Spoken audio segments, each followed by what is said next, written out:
te whaawhenua i atu I le nei fo I tai au ma lo le folau, alo mai o tala la Radio Samoa. To e taua mai fo I le a fio le ngua o le sa faipule mua mua, Galrace Garaman, I lona tango gaoi o loa a o iai I Falelauasi. Ripotia le Herald o lea wa amata so esu e ngā leoleo le vai asu le nei whaatatau I le whaasea whaasanga ia Galrace. Ma o le Pack and Savvy Royal Oki Aukilani le whaai unga le tausanga whaatoa umatu, lea e tā ua mai ai. O loa nei e whaapea o isi na tuu I le ato whaatau, a o isi na tuu I lana I alawa ato o lo asoa. Ma o le taini na totongi ai lea whaatoa whaatonu I nai loa, e langa uma ato e lua. O ngā ioinga uma nei na māua fo I mea po e ata I totono o le supermarketi. O Galrace o leana whaamawai mai lona tofinga faipule mai le pātia le Green Party le masino Januari le tausanga te aluai. Ina ua so e ina I le gaoi, muli ai I o ina o na molianga I le masino mati. O le aso na nafi na Falelauasi ai le leoleo satini sinia ia Lyn Fleming ma I moli mau na toe ta o tino ai le sui o le ofisa. O le pō lea na fasi o tiai a o iai lunga o tiute sa tatau o na malolo ai. Fai tau se launa iai le Trafalgar Sente Nelson ana nafi e whaatua ia Lyn ua tolu se fulu ma le valu tausanga o tau tua o I o se leoleo. Ma o leana maliu I le aso le tausanga fau ina ua soa e se tasi o taavale I Nelson.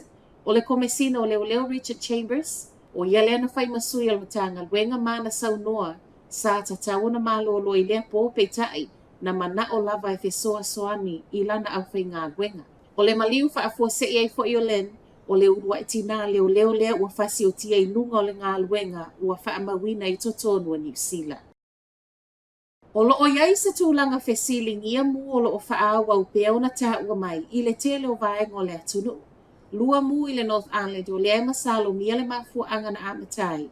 Ma e o lava fo I le mu na tāua mai le matawhanga I sisifo o aukilani le vai aso nei.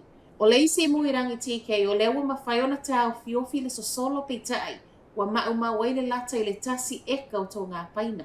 E o mai le awauli ana nafi, tāua mai fo I le isi mu I Northland. O se vai aso pisi mo le ofisa o le tinei mu ma a o whaasolo ai so e so enga mga luenga I tinei nisi o mu fou. O le tele o mu nei wa whai mai le pulenga o loo iai se tūlanga whesilingia.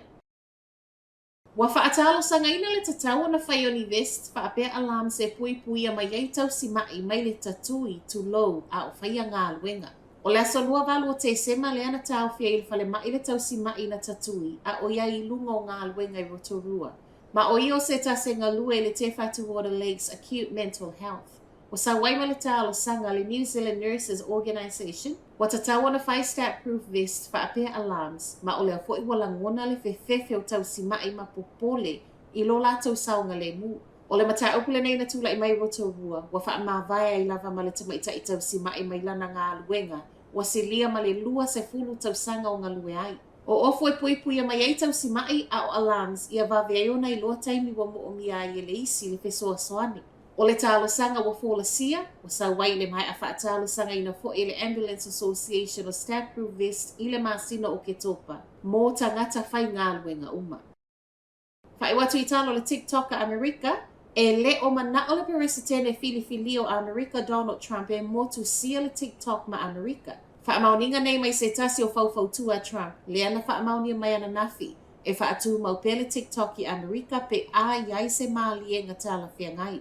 O le aso sa asau nei le ana mua I o ina le tū la fono I le tausanga te aluai. E tataua na whaamuta I le Apple o fia I le tūsa ma le se lau fitu se fulu miliona tangata Amerika.